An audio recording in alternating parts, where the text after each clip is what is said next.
छात्र तेज को संकल्प लेना होगा, हम धर्म की रक्षा के लिए अपने जीवन को लगाएंगे और श्रोतियों को धर्माचरण करके अपने जीवन को आगे बढ़ाना। मैं धर्म की पुनर्प्रतिष्ठा यही लक्ष्य लेकर अपने जीवन में आगे बढ़ना चाहता हूं। चित्रांगद को युवराज घोषित कर दिया था शांतनु ने, और भरी सभा में द्वैपायन की उपस्थिति में गांगे ने भी प्रतिज्ञा की थी कि मैं इस कुरुवंश की रक्षा के लिए अपने जीवन को लगाऊंगा।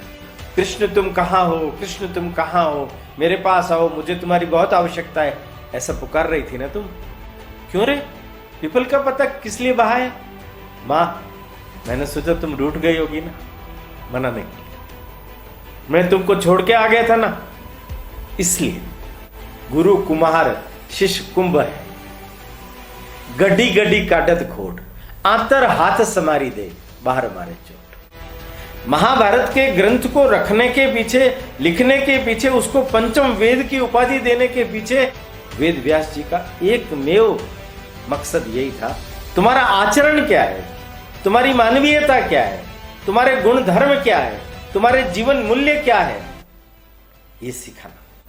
मित्रों ध्यान रखना, इसको ये मालूम भी नहीं पड़ना चाहिए कि इसका अपराध जग जाहिर हो चुका है और इसके अंदर परिवर्तन भी ले आना चाहिए। महाभारत को देख करके ये जो गलत दिग्भ्रम भारतवर्ष के अंदर फैल गया कि घर में भी महाभारत करा देता है, इससे बड़ा झूठ दूसरा कुछ हो नहीं सकता। महाभारत एक श्रेष्ठतम मनुष्य के निर्माण में सहायक ग्रंथ है, गीता जैसी देववाणी जिसके अंदर वेद व्यास जी ने स्थापित की। हे भृगु, हे अंगिरस, मैंने ये क्या अपराध कर डाला? मन ही मन बोल उठी, रोने लग गई, अविकल अश्रुधारा उसके आंखों से निकलने लगी।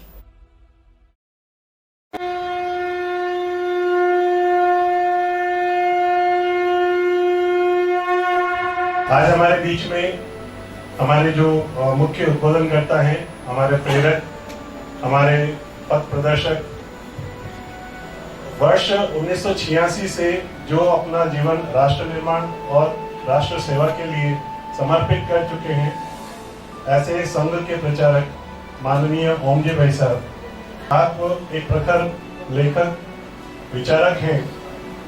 आप द्वारा कई पुस्तकें लिखी गई हैं जिनमें मेवाड़ गौरव गाथा, जन जन के महावीर, पन्नादाय, बाबा रामदेव जैसी 25 पुस्तकों का आपने लेखन किया है और जो आज हमारे बीच में हमारे ज्ञानवर्धन के लिए आज प्रकाशित होकर हमारे बीच में है। मैं आज के इस पुनीत अवसर पर मान्यवर भाई साहब से निवेदन करूंगी कि हमें प्रबोधन प्रदान करें। आदरणीय ओमजी भाई साहब।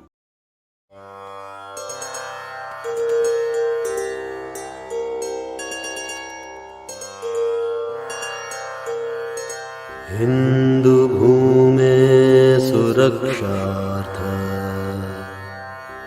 केशवेन विनिर्मितम् यं संघपोषितं येन गुरुं तं प्रणमाम्यहम्।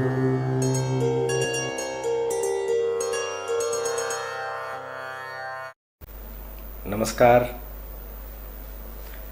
समुत्कर्ष व्याख्यान श्रृंखला यतो धर्मस् ततो जय, मैं आप सब देवियों और सज्जनों का हार्दिक स्वागत करता हूं। हम सब लोगों ने पिछले एपिसोड में भगवान वेद व्यास के संदर्भ में कुछ जानकारी प्राप्त की थी। आज उसका दूसरा पार्ट आपके समक्ष में रख रहा हूं। हमने पिछली बार सुना था महा अथर्णव जाबाली के आश्रम में वेदव्यास, द्वैप कृष्ण, द्वैपायन कृष्ण, ये अपने मित्र पेल के साथ दुर्घटनावश पहुंच गए थे। और जब महाअथर्वण जाबाली को ये मालूम पड़ा कि ये वेद त्रयी वशिष्ठ से जो शाखा चलती है उनके परंपरा में पराशर जो मुनि हुए उनके सुपुत्र हैं, तो उन्होंने उनके ऊपर मारण मंत्र का प्रयोग करने का निश्चय किया। महाअथर्वणों ने ही ये जो धर्म क्षेत्र है, जो 5 स्मैन तक तालाबों से पूरा लंबा चौड़ा एक क्षेत्र बना हुआ है, उसको शापित कर दिया। वहां भेड़िया, भूत, प्रेत, राक्षस, उन लोगों का निवास हो गया। अब वो धर्म क्षेत्र नहीं, भस्म क्षेत्र हो गया। जब महाअथर्वण जाबाली ने उनके ऊपर यह प्रयोग करने का निश्चय किया तो उनके पुत्र सुमंतु और उनकी बेटी वाटिका दोनों को मालूम पड़ गया। ये जो सुमंतु और वाटिका है ये जुड़वा है। बाद में बेटी हुई, पहले बेटा हुआ। जाबाली ऋषि का इन दोनों के प्रति बहुत प्रेम है। इन्होंने दोनों को यज्ञोपवीत दीक्षा दी। 12 वर्ष तक ब्रह्मचार्य व्रत पूरा निभाने के बाद यह भी पूर्ण रूपेण अथर्व वेद में निष्णात हो। अब ये जो इनकी बेटी वाटिका है, इन्होंने जब द्वैप को देखा तो स्वतः ही अनजाने में इसके मन में प्रेम का अंकुरण हो गया। पिता के द्वारा जब मारण प्रयोग होगा तो ये बचेगा नहीं, इसलिए इनको यहां से निकालना आवश्यक है। तो द्वैप को आधी रात को उठाकर वनस्पतियां देकर, आयुर्वेदिक जड़ी बूटियां देकर और उनको भागने के लिए आग्रह किया। द्वैप समझ गए थे, वनस्पति ली, थैला लिया और वो वहां से भाग निकले। और जैसा कि हमने पिछली बार सुना, वे हस्तिनापुर पहुंच गए। हस्तिनापुर में प्रतीपेश्वर शिव मंदिर, बहुत बड़ा मंदिर है। महाराज शांतनु, उनके पिताजी ने उनको बनाया था। वहां पहुंचने पर उनको मालूम पड़ा कि महाराज शांतनु 56 वर्ष की अवस्था के हैं और वो अस्वस्थ हो गए। बहुत सारे लोग आ रहे हैं, तांत्रिक, मांत्रिक, जांत्रिक, जड़ी बूटियां, औषधियां, राजवैद्य, सब प्रकार के प्रयोग हो गए, किंतु उपचार नहीं हो रहा। श्रोतीय, जो श्रुति का पालन करते हैं, वे वहां जाते हैं, राजा को आशीर्वाद देते हैं, किंतु अभी तक राजा बेहोश है, आंखें खुली नहीं है, सब चिंतित है। महारानी सत्यवती, वही मछुआरी, मत्स्यगंधा कन्या, गांगेय, गंगापुत्र देवव्रत, जिन्होंने भीषण प्रतिज्ञा की थी, जिसके कारण से वो भीष्म पितामह कहलाए। सत्यवती से विवाह करने के पश्चात शांतनु के 2 पुत्र हुए, चित्रांगद और विचित्रवीर्य, वे भी वहां थे। सब लोग उनको घेरे हुए रहते थे। राज पुरोहित विभूति, वो भी वहां अपनी उपस्थिति दर्ज कराता था। इस सारी व्यवस्था को ठीक ढंग से संचालित करने के लिए युवा मंत्री कुणिक, वो राज्य की ये सारी व्यवस्थाओं को संभालता था। उसकी देखरेख में सब काम हो रहे थे। प्रतीपेश्वर महादेव के दर्शन करने के बाद भूखा प्यासा अपनी हालत देखी तो उसकी जो मृग चर्म थी जगह जगह से घिस गई थी, फटने जैसी स्थिति में आ गई थी। चेहरा विवर्ण हो चुका था थकान के कारण से। उन्हें लगा कि इस स्थिति के अंदर मैं कुछ कर पाऊंगा या नहीं। तो भी उसने राजमहल की ओर प्रस्थान किया और पहुंचे वो राजमहल। सबके पीछे खड़े रहे।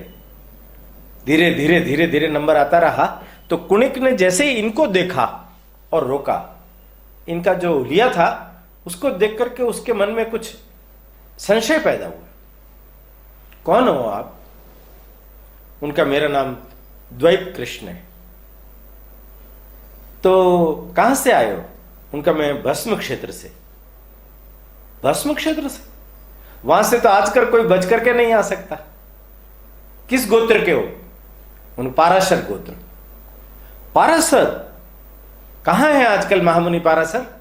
उनका अभी 4 महीने पहले ही देहावसान हुआ है। देहावसान हो गया? यह खबर आपको किसने दी? मैं खुद वहां था। आप खुद? आप? मैं उनका पुत्र। वो एकदम हिचकिचा गए। भीड़ का दबाव देख करके उसको आगे किया। द्वैप आगे की तरफ बढ़ने लगे।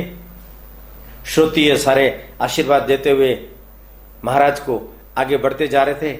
गांगे खड़े हुए व्यवस्था देख रहे थे। सबसे अंत में ये पहुंचे। इन्होंने भी हाथ दोनों उठा करके आशीर्वाद दिया और रुक गए। गांगे ने पूछा, बालमुनि क्या हुआ? पधारिए ना आप। क्या मैं महाराज को निकट से देख सकता हूं? गांगे थक चुके थे। इतने प्रयत्न करने के बाद निराशा ही आंख लगी थी। उस मानसिकता से उन्होंने कहा, नहीं, आप पधारिए। आपको क्या चाहिए? कुछ चाहिए क्या? बालमुनि ने कहा कि मुझे कुछ नहीं चाहिए, मैं तो लेने नहीं देने आया हूं।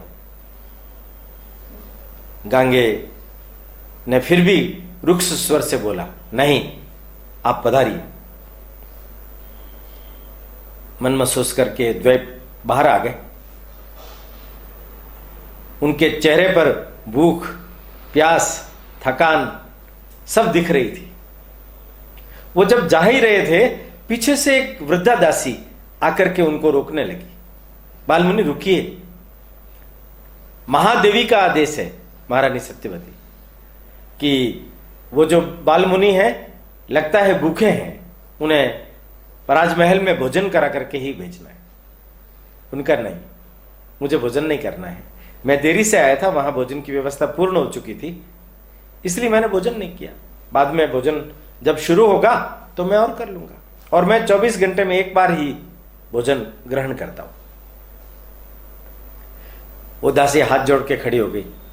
बालमुनि हठ मत कीजिए, महादेवी ने मुझे कहा है अगर मैं आपको लेकर के नहीं जाऊंगी तो वो मेरे ऊपर रुष्ट हो जाएंगे।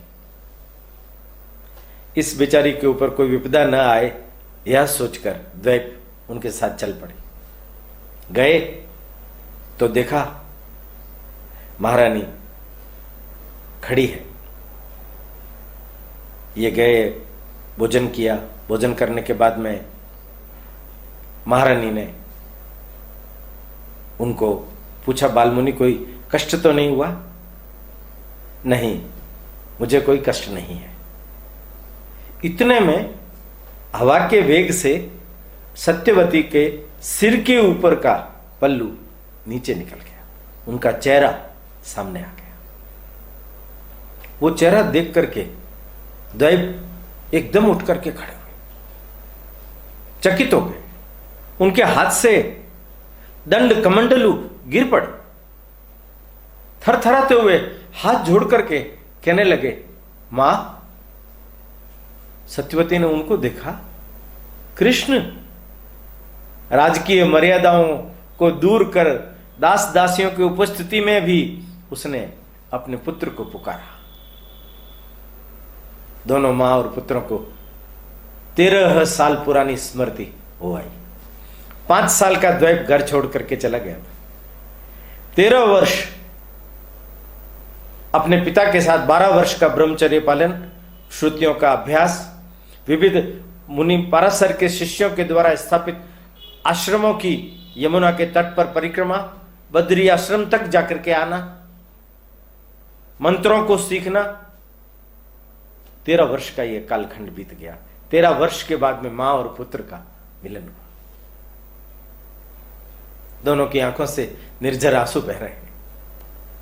तू मुझे 13 वर्षों के बाद में भी पहचान गया। मां, तुम्हारी वही चमचमाती हुई आंखें, तुम्हारे वो कोमल चरण कमल और तुम्हारा तेजस्वी मुखमंडल कौन विसार सकता है। तो क्या तू मुझे याद करता है? हाँ मां, हमेशा। और अभी अभी तो मुझे लगा तुम भी याद कर रही हो। कृष्ण तुम कहां हो, कृष्ण तुम कहां हो, मेरे पास आओ, मुझे तुम्हारी बहुत आवश्यकता है, ऐसा पुकार रही थी ना तुम। हाँ, तुम्हें कैसे मालूम हुआ? मैंने तुम्हें कहा था ना जाते समय, मुनि पाराशर ने भी आशीर्वाद दिया था, मां जब पुकारेगी तब मैं आ जाऊंगा। और मां, मैं कल्पी भी गया था और वहां सब लोग चले गए, है ही नहीं कोई वहां। शापित क्षेत्र हो गया वो भी, मैंने उसको आह्वान करके ठीक किया। और मां, मैंने एक घड़ा लेकर के उसके अंदर पीपल का पत्ता रखा और तुम्हारी तरफ बहा दिया।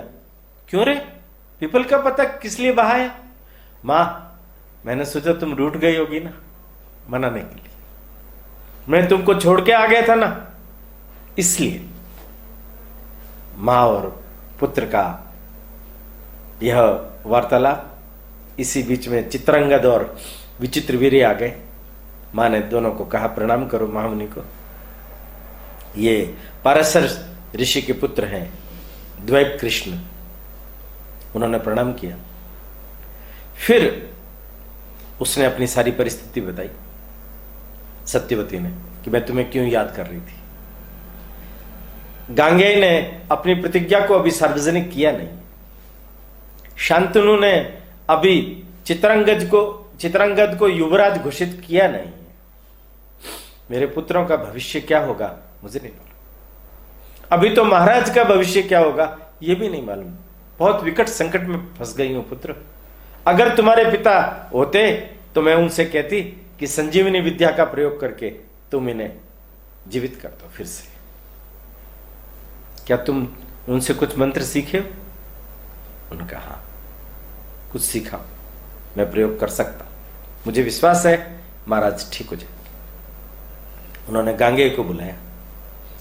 गांगेय, ये पाराशर मुनि के पुत्र हैं द्वैप कृष्ण। यह कुछ प्रयोगों से महाराज को ठीक कर सकते हैं।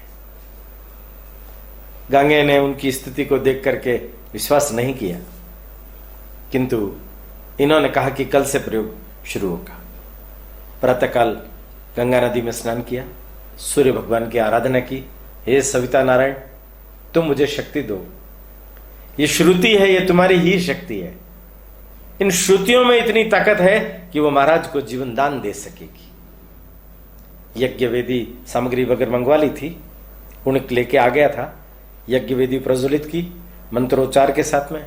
अग्नि देवता, वरुण देवता, सबके देवताओं का आह्वान किया और त्रयी विद्या की जितनी श्रुतियां थी वो बोलने लगे। राजपुरोहित विभूति देख करके बड़ा दंग था कि त्रयी विद्या पर इतना अधिक अधिकार। और उसके बाद में उन्होंने अथर्ववेद के मंत्र जो पेल के ऊपर प्रयोग करते समय में जाबाली ने बोले थे, वो उनके मुख के ओष्ठ की दिशा को ध्यान में रखते हुए वो सीख गए थे। और वो वनस्पतियां वाटिका ने उन्हें दी थी, वो लेके आए थे। उन्होंने भस्म को लिया, उनके सिर पर, सीने पर, पैरों पर, हथेलियों पर, पगथलियों पर, सब पर लगाया। ऐसा 2-3 बार प्रयोग किया और फिर अपने पास जो वनस्पति थी उसको घिस करके उसका घोल बना करके राजा के होठ पर 2-3 बूंदे डाली। 2-3 बार इस प्रयोग को करने से राजा के शरीर में हलचल पैदा हुई, सब चमत्कृत हो गए। राजा ने धीरे धीरे आंखें खोली, गांगेय को देखा, फिर आंखें बंद कर ली, फिर आंखें खोली, महारानी सत्यवती को देखा, फिर आंखें बंद कर ली। द्वैप को लगा प्रयोग सफल हुआ है। कहने लगे, गांगेय 9 दिन तक ये प्रयोग चलेगा और 9 दिन में 9वें दिन महाराज स्वयं चलने लग जाएंगे। चारों तरफ द्वैप कृष्ण की बातें फैलने लगी। एक कोई युवा सन्यासी आया है, एक कोई बाल मुनि आया है। वो बड़े चमत्कारिक तरीके से उसने महाराज को होश में ले आया। वो महाराज का उपचार कर रहा है। यह सुनकर के जो लोग रोगी थे, अपाहिज थे, वो उनकी भीड़ इस बाल मुनि के दर्शनों के लिए राजमहल में उमड़ पड़ी। 8 दिन तक पूरा प्रयोग करने के बाद 9वें दिन इन्होंने गायत्री माता का उच्चारण किया, ओम भूर्भुवस्वः मंत्र का जाप किया और सविता सूर्य नारायण से अनुमति प्राप्त करके, और राजा ने जब आंखें खोली तो सहारा देकर के उनको उठवाया। एक तरफ गंगे ने सहारा दिया, एक तरफ महाराज ने सहारा दिया। उठ करके खड़े हो गए और राजा चलने लग गए। यह चमत्कार जब देखा तो विभूति के मन में भी ये लगने लगा कि कहीं ये बाल मुनि मेरी जगह राजपुरोहित का पद ग्रहण न कर ले। कौन हो तुम?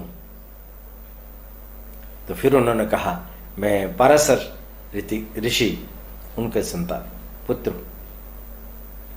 हम भी वशिष्ठ की परंपरा के हैं, वेदत्रयी के उपासक हैं। द्वैत कृष्ण ने हल्के से मुस्कुरा करके कहा, आपको तो मैं जानता हूं, आपका बहुत नाम सुना है। गंगा के तट पर जितने श्रुतियों के आश्रम हैं उन सबके महागुरु आप स्वयं ही हो। किंतु क्षमा कीजिए, गंगा की तट पर जितने आश्रम बने हुए उसमें जितने श्रोतीय रहते हैं वे धर्म की अनुपालना कठोरता पूर्वक नहीं करते। और मैं केवल वेद त्रयी नहीं, वेद चतुर्थ अथर्व वेद उसका भी उपासक। अभी मैं सीखा नहीं हूं, किंतु मेरी इच्छा है योग्य गुरु के पास जाकर के मैं इस विद्या को अवश्य सीखूंगा। भड़क गए विभूति। वेद त्रयी के प्रति उनकी बड़ी जबरदस्त आस्था थी, किंतु गांगे ने उन्हें शांत किया। द्वैपायन ने गांगे को कहा, गांगे, हालांकि आप मेरे से उम्र में बड़े हो, आपने प्रतिज्ञाएं की है, मैं विवाह नहीं करूंगा, मैं हस्तिनापुर की राजगद्दी पर नहीं बैठूंगा, मैं कुरु वंश की रक्षा के लिए अपने जीवन को लगाऊंगा। अपने जीवन में कठोरता पूर्वक कोई भी निर्णय करना सरल होता है, किंतु अपने जीवन के आदर्श को लोगों के सामने रख करके उन्हें अनुकरण के लिए उत्प्रेरित करना कठिन होता है। लोगों के हृदय का परिवर्तन करना, गांगे, यही सबसे महत्व की चीज है। धर्म हमें इसी मार्ग पर चलना सिखाता है। शांतनु ने धीरे से गांगे को पास बुलाया, उसके कान में कुछ बोला। गांगे ने बाल मुनि से बोला, आपने महाराज को जीवन दान दिया, महाराज चाहते हैं कि हम भी आपकी कुछ सहायता कर सकें। उन्होंने कहा, मैंने किसी सहायता की अपेक्षा रखते हुए यह काम नहीं किया। मेरे मन में बस 2 बातें हैं। धर्म क्षेत्र की पुनर्प्रतिष्ठा होनी चाहिए। धर्म क्षेत्र? गांगे बोले, अरे वहां तो भेड़िया, राक्षस, भूत, प्रेत उनका डेरा है, वो कैसे पुनर्जीवित हो सकता है? उनका धर्म क्षेत्र को जब तक जागृत नहीं किया जाएगा तब तक धर्म की धारा इस भारतवर्ष में नहीं बहेगी। छात्र तेज को संकल्प लेना होगा, हम धर्म की रक्षा के लिए अपने जीवन को लगाएंगे और श्रोतियों को धर्माचरण करके अपने जीवन को आगे बढ़ाना होगा। मैं धर्म की पुनर्प्रतिष्ठा यही लक्ष्य लेकर अपने जीवन में आगे बढ़ना चाहता हूं। इसके लिए हमें क्या करना होगा? पुराने समय में आप लोगों ने सब क्षेत्रों में विजय प्राप्त की, हेयों का आक्रमण हुआ तब उनको भी खदेड़ा।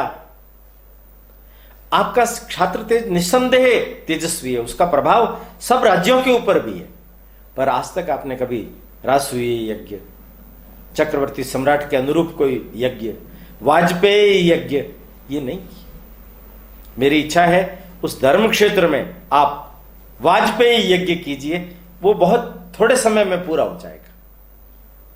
17 दिनों का वो अनुष्ठान है।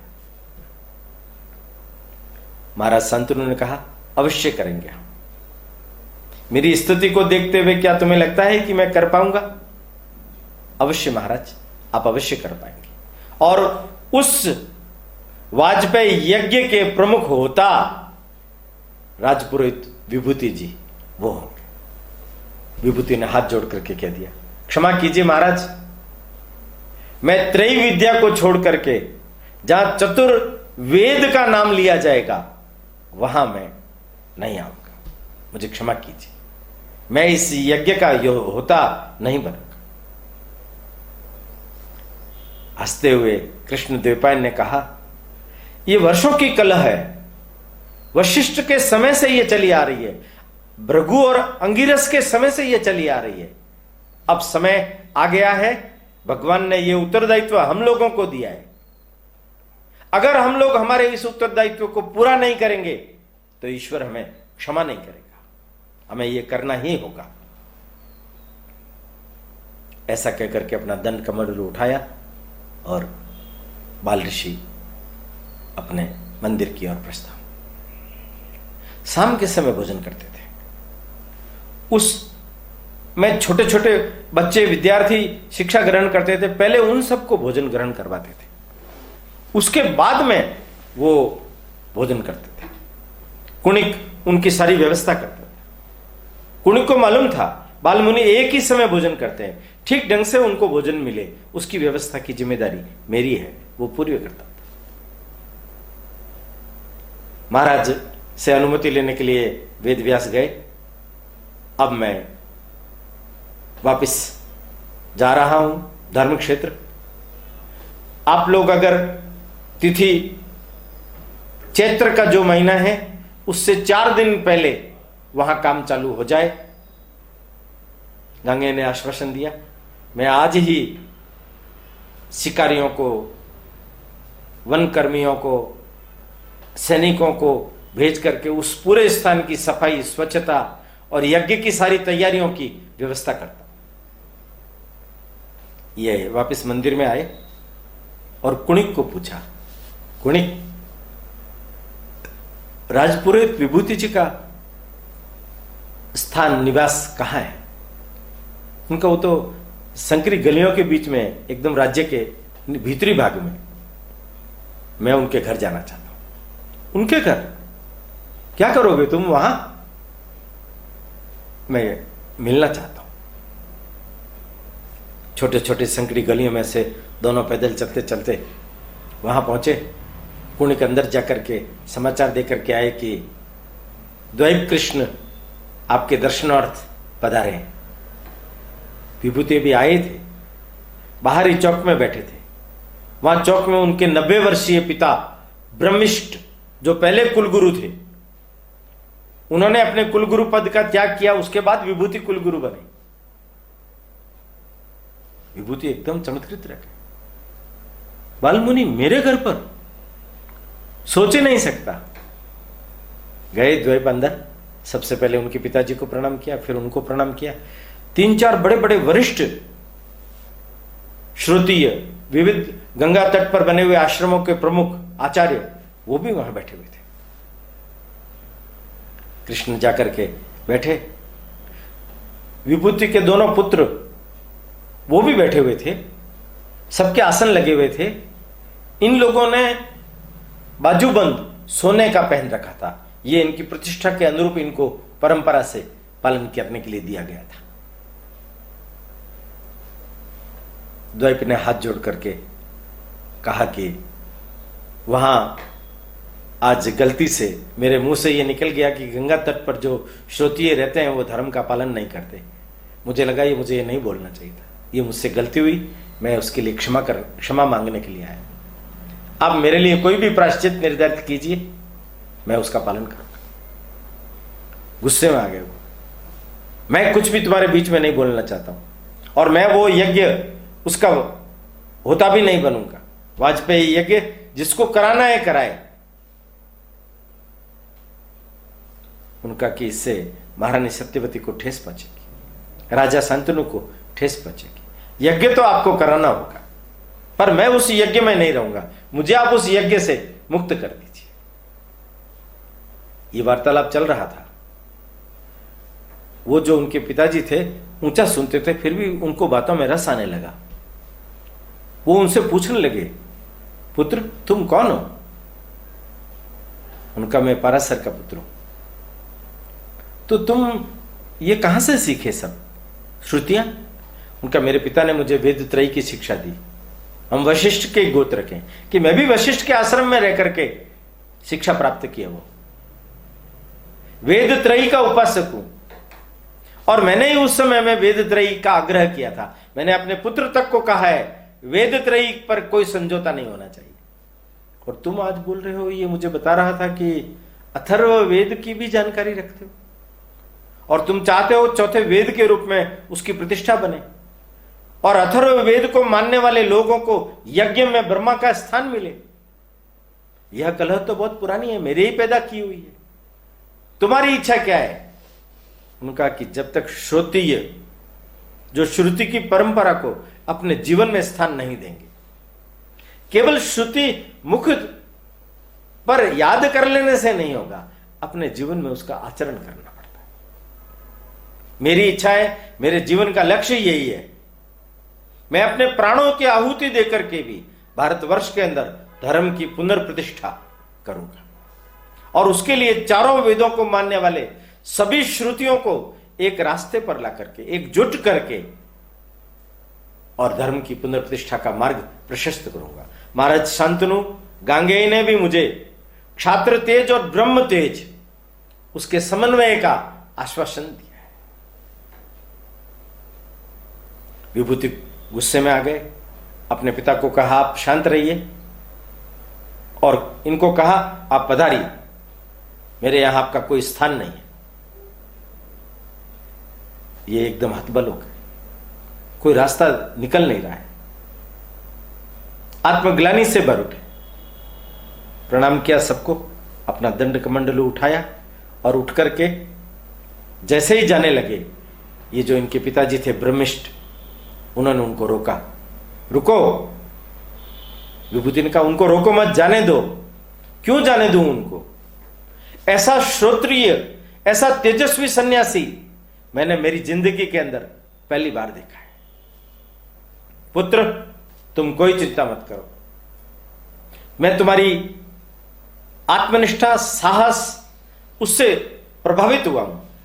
ये जो धर्म प्रस्थापना का तुम्हारा संकल्प है, मैं तुम्हारे साथ हूं। मैंने अपने विभूति के लिए कुलगुरु का पद त्याग कर दिया था, और विभूति अब अभी धमकी दे रहा है मैं राजगुरु का पद त्याग करके सन्यासी बन जाऊंगा। तो यह सन्यासी बन जाए भले, किंतु मैं फिर से कुलगुरु का पद ग्रहण करके और तुम्हारे वाजपेयी यज्ञ का प्रमुख होता अधर्वयु बनूंगा। कली कली खिल गई दैव कृष्ण की, प्रसन्न हो गए। एक अनपेक्षित मित्र प्राप्त हो गया। जीवन के जो लक्ष्य और सपने देखे थे वो पूरे होने के आसार लगने लगे। वो चल दिए प्रणाम करके। यमुना के किनारे पर उनके पिताजी के द्वारा बसाए गए, उनके शिष्यों के द्वारा बसाए गए, पिताजी के साथ जितनी बार वो उनके आश्रमों में गया था उन सब के पास गया, और वाजपेयी यज्ञ हो रहा है, तुम सब लोगों को चलना है, उस यज्ञ में भाग लेना है। उन सब को लेकर के, और एक दिन अचानक महर्षि जाबाली महाअथर्वण उनके आश्रम में, पहाड़ी के ऊपर आश्रम था उनका, पहाड़ी से चलते चलते पहुंच गए। आश्रम के बाहर गया, रोक दिया गया। सुमंतु दौड़ा दौड़ा आया। जाबाली एक गुफा के अंदर बैठे हुए साधना कर रहे थे। चित्त अस्थिर होता था तब वो गुफा में आके शांत होते थे। वो द्वैत कहां चला गया? कृष्ण आश्रम को छोड़ करके चला गया। मैं उस पर मारण प्रयोग करूंगा, मैं उस पर मारण प्रयोग करूंगा। सुमंतु आए। तुम क्यों आए हो? तुम्हें मालूम है गुफा में आना निषेध है। वो लौट आया है। कौन वो? द्वैत कृष्ण। किस लिए आया वो कह रहा है कि मैं तुम्हारे पिताजी मारण प्रयोग करना चाहते हैं मेरे ऊपर, मैं इसलिए आया हूं कि वो मेरे ऊपर मारण प्रयोग कर ले। पागल हो गया है वो, मरने के लिए आया है। पिताजी शांत रहिए ना, आया है वो, एक बार मिल तो लीजिए, बुलाओ। वो आया, प्रणाम किया।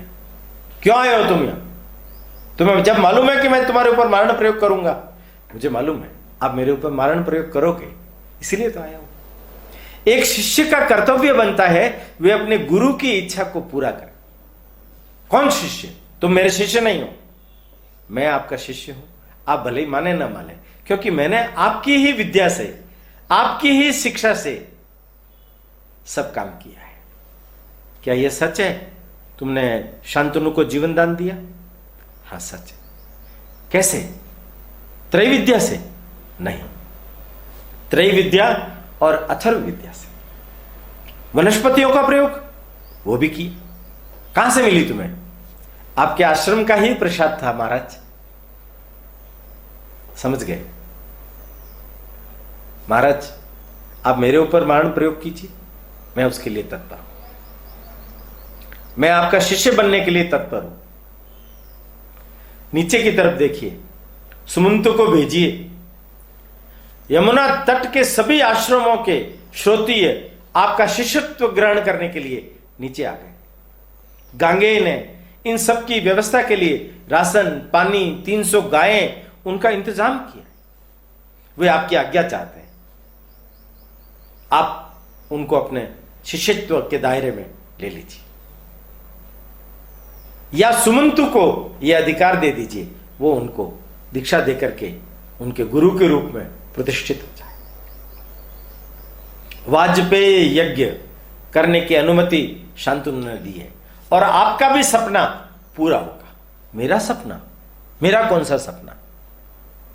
आपका सपना नहीं है ये जो भस्म क्षेत्र है, अंगीरस और भृगु के शाप के कारण शापित हुआ ना, ये शापित क्षेत्र पुनर्यज्ञ के कारण से धर्म की प्रतिष्ठा में सहायक सिद्ध होगा।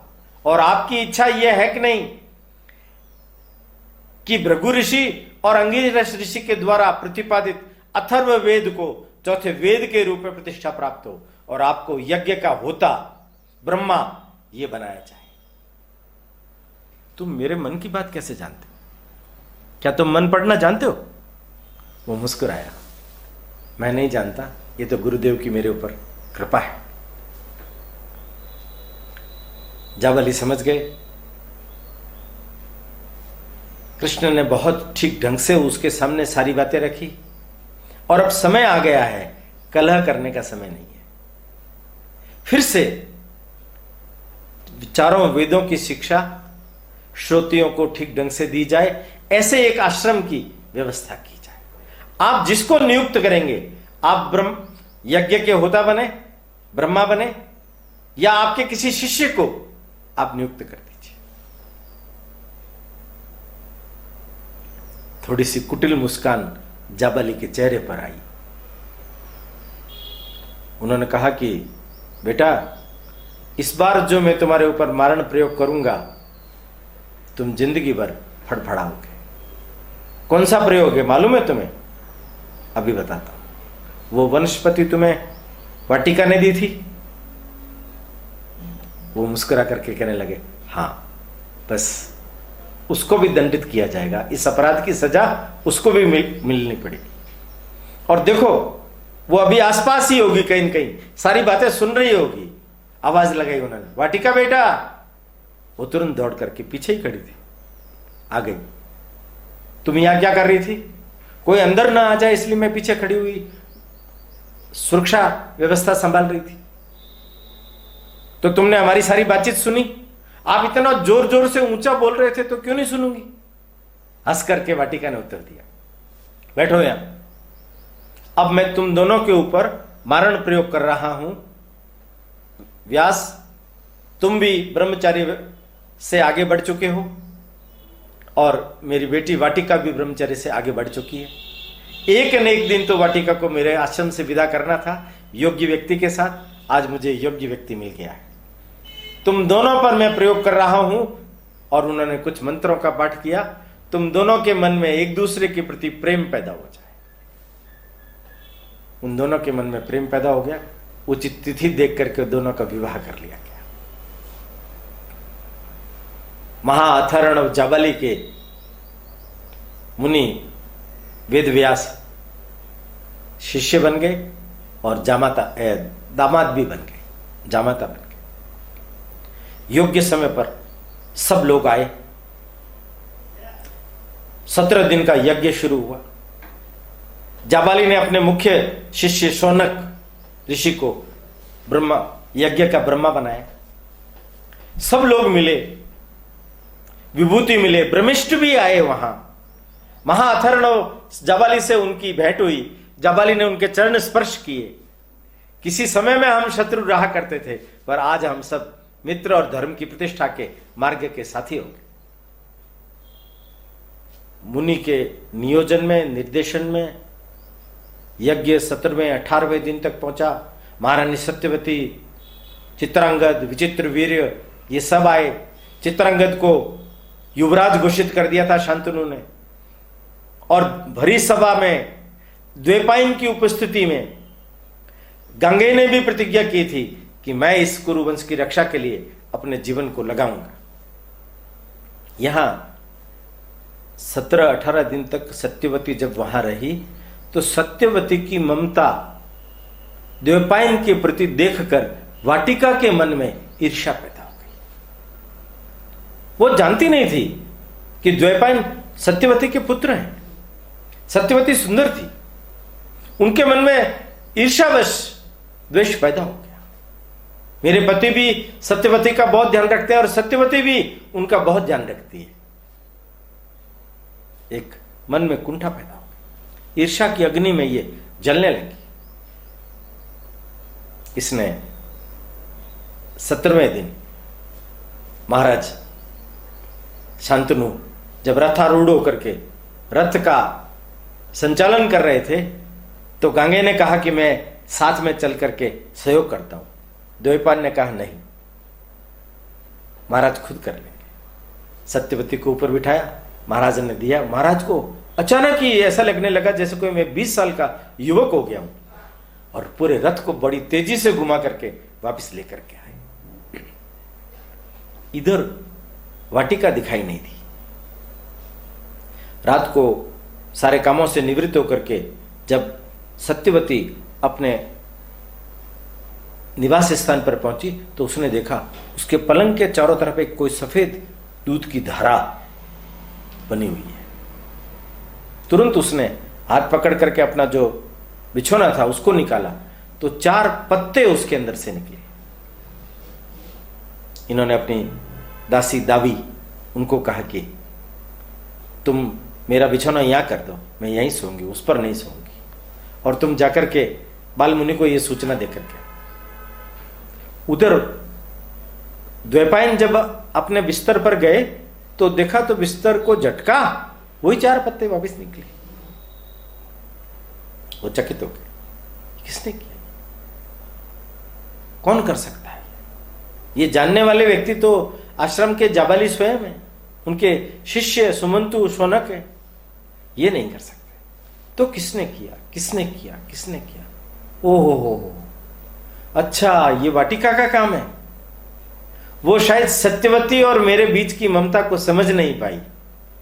उस बेचारी का कोई दोष नहीं है। उसका पति किसी और स्त्री का ध्यान करे ये उसे सहन नहीं हुआ। ये सब उसी ने किया है। अब अगर उसको डांटूंगा, उसको ये अपराध की सजा दूंगा, उसको ये पता चल जाएगा कि वो अपराधी है, तो इस आत्मग्लानि से जीवन भर नहीं निकलेगी। मित्रों ध्यान रखना, मित्रों ध्यान रखना, मैं अभी एक बहुत ही महत्वपूर्ण बिंदु के ऊपर आपका ध्यान केंद्रित कर रहा हूं। द्वैपायन ने बहुत ढंग से सोचा। इसको यह मालूम भी नहीं पड़ना चाहिए कि इसका अपराध जग जाहिर हो चुका है और इसके अंदर परिवर्तन भी ले आना चाहिए। कैसे करेंगे ये काम? पास के ही परिसर में वाटिका सो रही थी। खटखटाया दरवाजा, वाटिका उठी, उसको तो पहले से ही मालूम था, पकड़ी गई मैं, वस्त्र सुव्यवस्थित करके बाहर आई। स्वामी क्या हुआ? आओ बैठो, मैंने तुम्हें एक विषय पर परामर्श करने के लिए बुलाया है। परामर्श? कौन सा विषय? आज महारानी सत्यवती के ऊपर किसी ने यादू, ज को यह बोलते हैं, यज्ञ, यज्ञ, जादू, यादू कर दिया है। किसने? 4 पत्ते मिले हैं ये, उन्होंने वो पत्ते दिखाए।